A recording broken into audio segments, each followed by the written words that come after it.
আসসালামু আলাইকুম।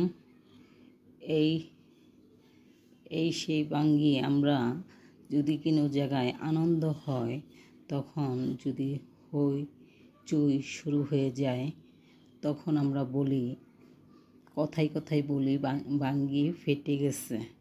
বিশেষ করে আমার ছোটো ভাই যদি কোনো জায়গায় আনন্দ হতে থাকে ওই জায়গায় গিয়ে বলে বাঙ্গি ফেটে গেছে। এই বাঙ্গি সাধারণত এই কথাটা এসেছে,